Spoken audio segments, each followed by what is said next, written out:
Supporting local PMEs. Recommendations by a dedicated task force include unemployment relief and foreign worker access curbs.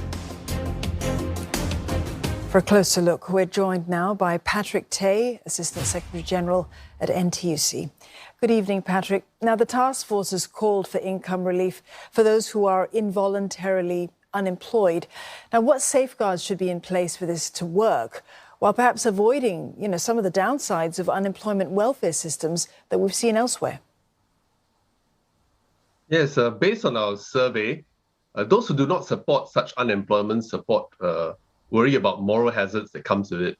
They are concerned that such a scheme might discourage the unemployed from finding work. And this is a worry that's also echoed by many of the employer representatives as well. And therefore, in our report, we highlighted that the importance to closely link unemployment support with active labour market policies so that workers, when receiving benefits, continue to be incentivized to search for and land a job. This is not new because it has been practiced by various countries across the globe where they have such unemployment benefits. And examples of such active labour market policy would include registering with NTUC's E2I or Workforce Singapore's Careers Connect for job matching, career coaching, as well as employability camps and job fairs. Patrick, another proposal is to have a points system for employment pass holders that can be more liberal for sectors in need of foreign talent. Why is this flexibility necessary, and how to prove that discretion is exercised fairly? Yes, the proposals will ensure that employers are able to access skills which are in severe shortage in Singapore, so that the foreign workforce will complement, I think the key word is complement, the Singaporean core. And on the other hand, for jobs that have sufficient local interest, skills and talents, we hope that Singaporeans can be prioritized for consideration. And we hope that the point system will be less blunt and more responsive to the labour market situation in Singapore. Patrick, on the issue of strengthening the Singaporean core, what sectors are we really looking at for better skills transfer from, foreign specialists to local PMEs? And is interest in those industries even enough among locals? Yes, the sectors that we are looking at for better skills transfers are the growth sectors.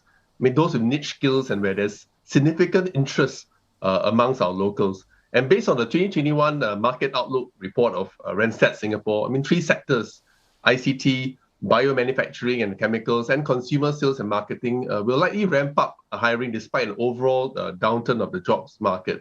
And in the same vein, based on ground sensing, we also know that the modern services sector is also expanding hiring.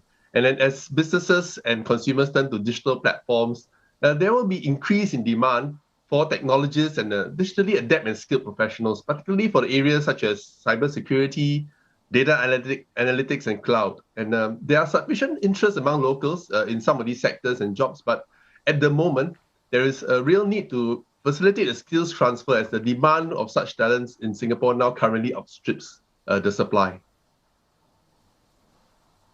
And Patrick, your recommendations are in line with key concerns of PMEs, which have been felt more acutely by those in their 40s and 60s. So how long a runway is the task force hoping to set for them?